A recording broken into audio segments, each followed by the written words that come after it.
You find yourself in a place you never intended to be. Everything feels disordered. You wake up with the quiet sense that something is wrong.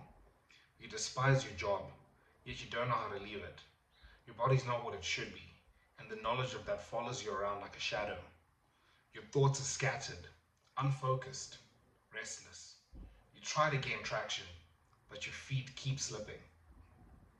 Life just isn't what you hoped it would be.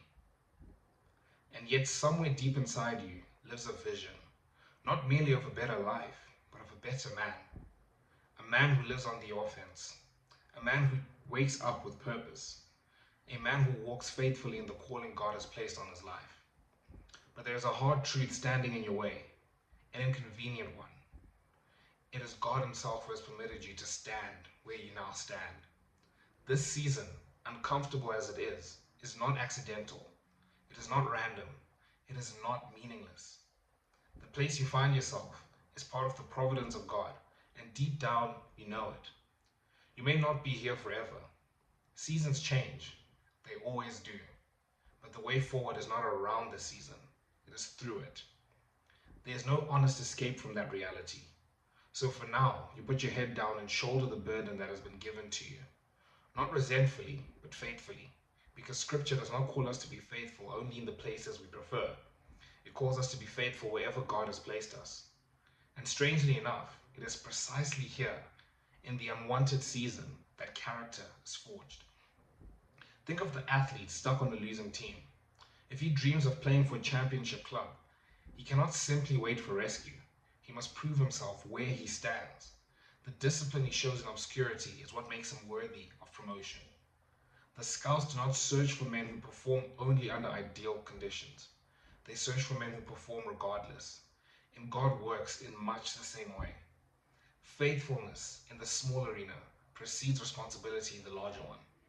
So you show up, you do the work, you order your life, you strengthen your body, you discipline your mind, and above all, you walk with God, right here, right now, in the place you would not have chosen.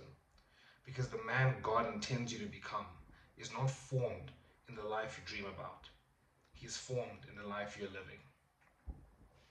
I think that this topic is so apt for, I think, well, definitely for me, but a lot of young men in the seasons that we go through, right? The places we find ourselves.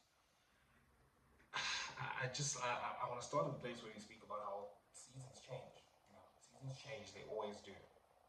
But the important thing for us to hold on to is the fact that whatever season we're in is where we should give our all, right?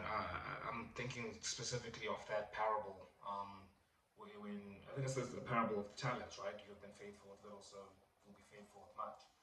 And it's just that simple truth that's supposed to keep us going, right? And it's just holding a lot of all these truths in tandem with one another, right? So the first part is where you're at is where God has placed you, right? Like God has you there. Now we can speak about other things like circumstances and things you've done wrong to kind of find yourself where you are, but regardless, where you're at is where God has you right now, and you're meant to be faithful in that space. And that's the challenge, right? Because the challenge is I'm in a place where I don't want to be. I want to be over there. But the only way to get over there is through, right, where I'm at now. There's no running away from it. There's no going around it. It's through it, right? It's through the wilderness. It's through the valley of the shadow of death that you get through that. And I think it's something we should all be wrestling with, on a daily basis. Are we being as faithful as we can be where we're at? Because God has us for a reason. And another interesting thing to think about is the place where character is forged, right? I read this passage that was sent in a devotional on one of my on the men's group that I'm on. It was a few weeks ago. It was great. I can't remember the wording off the top of my head, but it was something along the lines of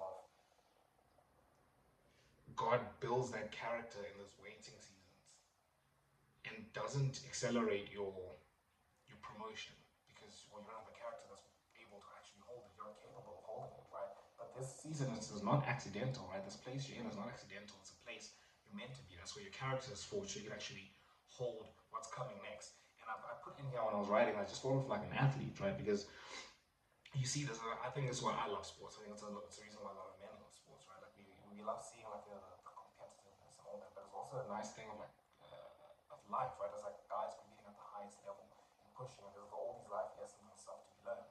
And I just thought of like that player he's good, like he's really good. He's good and he's worthy of. He's a player who could win a championship, let's say, right? But he's on a team that's just not good, right? Like they're losing, and I like to equate that to kind of where we find ourselves, right? In this scenario where it's that player wants to be playing at a championship level. He wishes, his team was good. I mean, he wishes he was on a different team. But currently, where he is, he has to perform.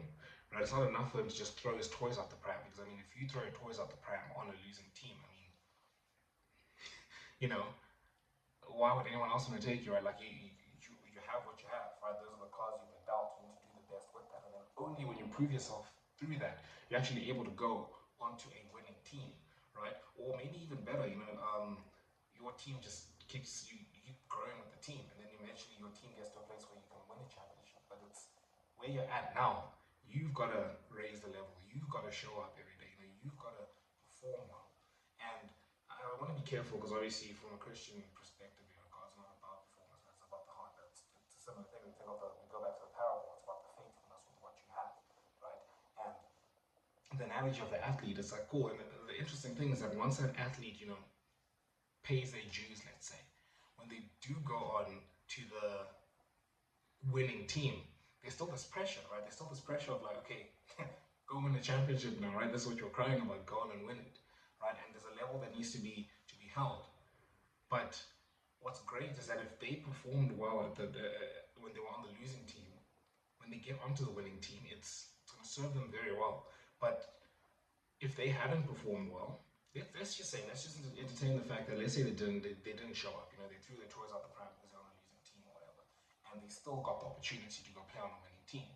They never would have built the character that's required to be on a winning team because, again, being on a winning team, you still face some of the challenges that you do on a losing team. Right? You're gonna find yourself, in a football game, 1-0 down, 2-0 down, having to like, man, what is going on? Let's pick ourselves up. Right? You're gonna find yourself needing that character more consistently actually than when you were on the losing team. But the other thing is also just you're just not going to get that opportunity if you don't show up where you're at. And I think it's a similar thing that we need to hold on to as well. It's like, cool, the season God has us in now is not an ideal one, right? But it's a place where you know what you can be doing.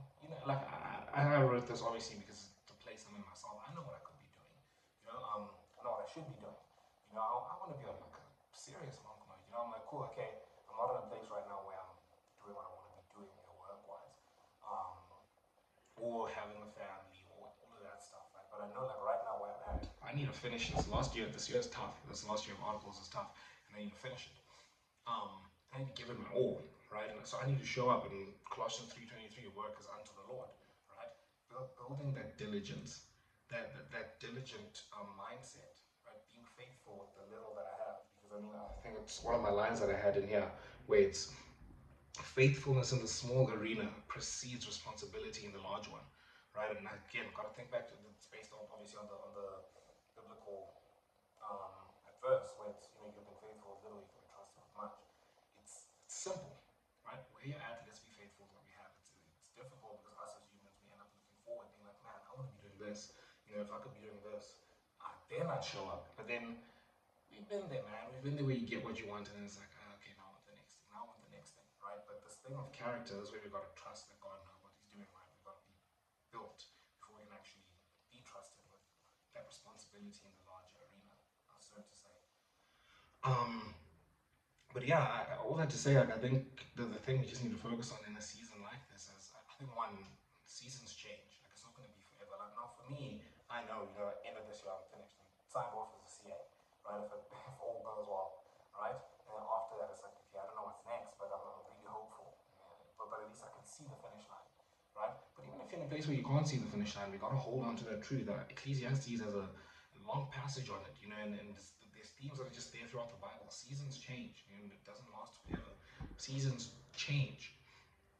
I think that's the one thing. Like, and whether it's in this life or in the next, right? Like, it's gonna end. It's gonna end at some point, right? And when it does, you want to be able to stand and be like, I hated that. That was awful, but I gave it my all. I can hear that well done, good and faithful servant. Like that's what you wanted to hear. And again, obviously we speaking more broadly, just sometimes you're called or your lot is to handle it for life. But again, it's always going to end. Right? We are going to live eternally, and there'll be paradise in eternity. But yeah, I was going to sneeze. But realistically, for a lot of us, a lot of the things we go through. Oh, there it is. Realistically, for a lot of us, things we go through, it's not going to last forever. It's not. And we got to hold on to that truth. But again, also, while knowing that seasons change, we also got to know in the season we're at, we're never going to get back this opportunity that is being given to us, even though it doesn't look like an opportunity, right? We're never going to get it back, and we want to be able to look back and say, yeah, I'm looking forward to hearing well done, good and faithful servant. But yeah, I'd like to hear what you guys